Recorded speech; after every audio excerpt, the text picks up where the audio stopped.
Aujourd'hui, on va aborder une vidéo sur l'instinct de chasse.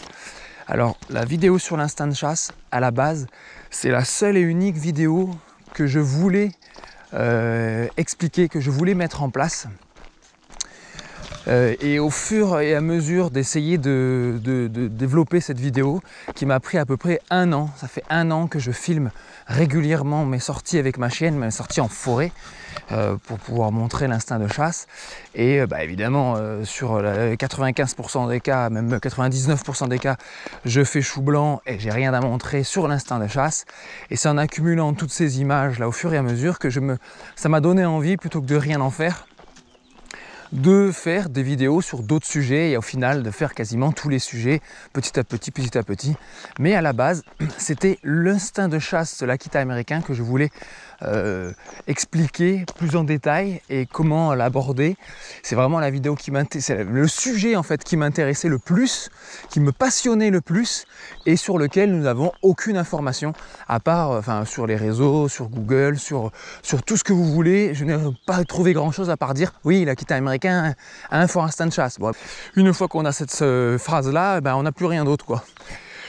Donc c'est vraiment ça, c'est pour ça que vous me voyez dans mes vidéos quasiment dans 2-3 endroits différents et pas beaucoup plus, parce qu'en fait elles ont été tournées, ces vidéos, je les fais dans un endroit où je sais que où j'ai un milieu assez sauvage, où je vais croiser potentiellement des animaux sauvages et qu'en fait à la base toutes mes vidéos étaient faites pour ça, mettre en lumière l'instinct de chasse, l'instinct de prédation de l'Akita américain, comment déceler tout ça, comment essayer de s'en sortir un minimum, etc. etc.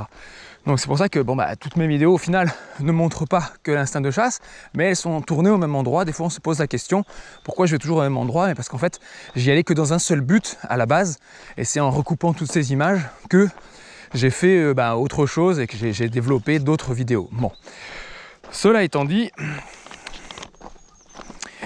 on va reprendre sur l'instinct de chasse. Qu'est-ce que c'est l'instinct de chasse? Déjà, l'instinct de chasse, on va faire une petite explication quand même au départ avant de partir dans le vif du sujet. L'instinct de chasse, c'est un instinct naturel, d'accord? Il y en existe plusieurs instincts naturels. On a l'instinct de chasse, c'est à la base l'instinct pour se nourrir, on va dire. Après, on a l'instinct de reproduction et on a l'instinct de survie. On va pas tous les faire. L'instinct de survie étant évidemment le plus puissant de tous. Un instinct de chasse, si votre chien a un instinct de chasse, que ce soit un Aquitain ou un autre, ça va être quasiment impossible à éteindre.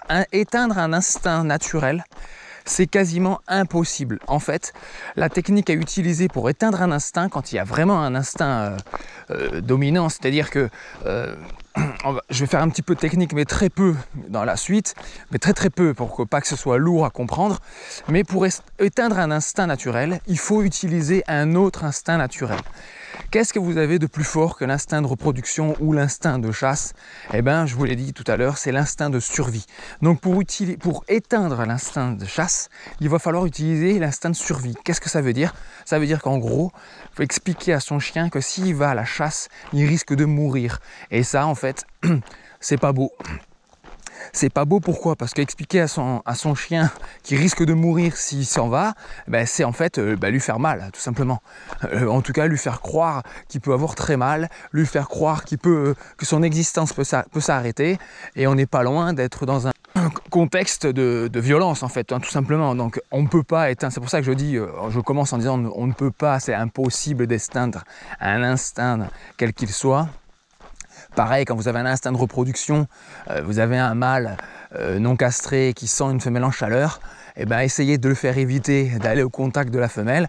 Même si vous avez une clôture, il va vouloir sauter par-dessus, il va vouloir gratter par-dessous, ça va le rendre fou, entre guillemets, pendant cette période de chaleur où il va sentir les odeurs, etc. etc.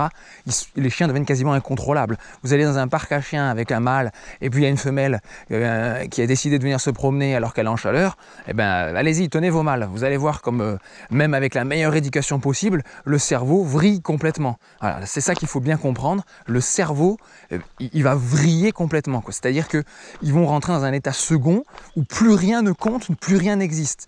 Vous avez beau avoir le chien le mieux éduqué, le mieux dressé de la planète, à partir du moment où vous touchez à ses instincts naturels, reproduction, et là on va parler de l'instinct de chasse, Et ça, c'est moins évident pour tout le monde, parce qu'un instinct de reproduction, tout le monde voit bien comme c'est clair, mais l'instinct de chasse, pour certaines races de chiens, c'est pareil, ça va être très difficile à contrôler et donc on va essayer de comprendre comment on peut mettre des mécanismes en place pour au moins limiter, freiner et garder un petit peu le contact avec son chien quand on est dans des moments comme ça.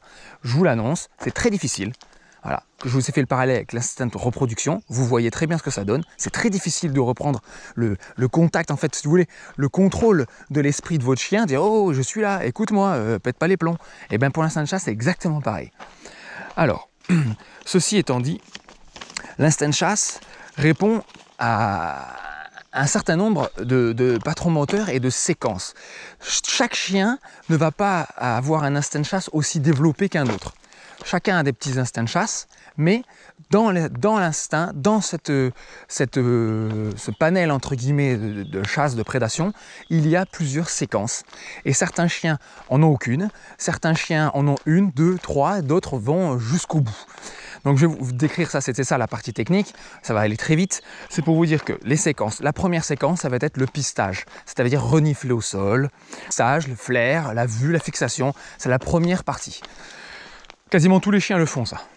C'est normal, il n'y a pas de problème. L'Akita américain, c'est ce qu'il fait à chaque balade. Autant vous avez des chiens qui sont pas très flair, pas très reniflés, pas très aventuriers à la droite à gauche pour pister des odeurs. L'Akita américain, il y a beaucoup d'autres races qui sont dans le même cas, mais l'Akita américain va adorer ça et va faire ça quasiment essentiellement dans sa balade. Ensuite, vous avez une fois que l'odeur est bien fixée, que la vue, que la proie par exemple est en vue, vous allez avoir la poursuite. La poursuite, c'est la course, facile à comprendre. On court derrière l'animal, c'est encore plus excitant, c'est la phase numéro 2. Donc là, c'est très excitant, etc., etc. Il court, ok. En 3, vous allez avoir, il va attraper cette proie à la fin de la course, s'il y arrive, la bloquer et on va dire l'immobiliser, quoi. Là, pour ma part, c'est à cette séquence-là que s'arrête ma chienne. Mon Akita américain, ma femelle, adulte, ça, et elle le faisait déjà quand elle était chiot, donc je m'en suis rendu compte très rapidement, c'est pour ça que j'ai voulu développer cette vidéo d'instinct de chasse. Elle s'arrête à cette séquence-là. Voilà, donc elle fixe, elle piste, elle poursuit, elle attrape, elle immobilise. Et ça s'arrête. La séquence ensuite, alors quand je dis immobilise, ça peut aller jusqu'à mordre. Hein. Elle peut mordre hein, pour immobiliser. Soit des fois, elle se met tout son poids dessus et ça suffit. Si ça suffit pas parce que la proie est costaud ou qu'elle se débat, elle va croquer une fois ou deux et ça va immobiliser. Elle s'arrête là. Il faut bien différencier avec la suite. La suite, on n'est plus sur mordre un peu en deux, on est sur tuer. Ça veut dire que là, le chien va mettre tout en œuvre pour tuer la proie. Attraper au cou, mordre fort, ne pas lâcher et tuer sa proie.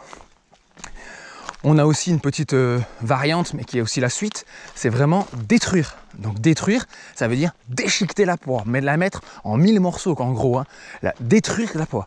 Normalement, les animaux que nous avons tous, c'est-à-dire les animaux domestiques, ne mangent pas leur proie, parce qu'ils mangent à leur faim.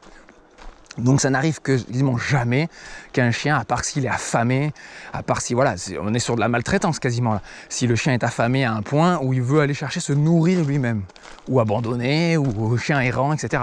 Bon, développer oui cet instinct de chasse jusqu'à la dernière séquence pour se nourrir. Voilà. Donc, ça paraît un peu cru comme ça quand je dis tuer la proie, déchiqueter, manger, etc. Mais c'est quand même des cas assez rares. Moi, en travail, je n'ai pas eu beaucoup, j'en ai eu un de cas de chiens qui déchiquetaient pour détruire et manger en fait, si vous voulez. Mais c'était un cas particulier, voilà, c'était un cas de maltraitance, un cas d'abandon, etc. Un chien qui avait besoin de se nourrir par lui-même. Donc on est vraiment dans un cas très avancé. Là, sur un chien normal, ou qui a une vie normale, la mienne est au sommet, on va dire, de son instinct de chasse. C'est-à-dire qu'elle va jusqu'à attraper, immobiliser, mordre s'il le faut, pour dire à la proie, hé, stop, je t'ai attrapé, maintenant le jeu est terminé, t'arrêtes de bouger, j'ai gagné en gros, quoi. Et là, une fois qu'elle s'est immobilisée, hop, elle se redresse et la proie se tire